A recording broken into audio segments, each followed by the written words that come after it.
How to find recently watched videos on Facebook. Hey everyone, welcome back.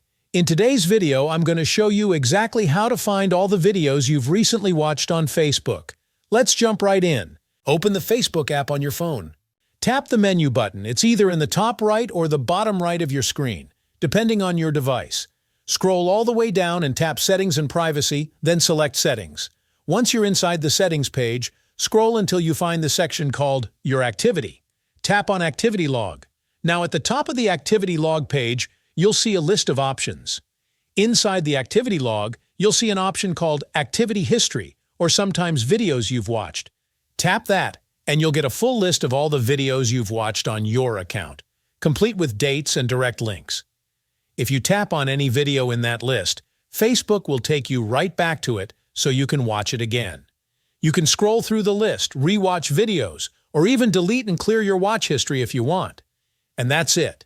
That's how you find your recently watched videos on Facebook.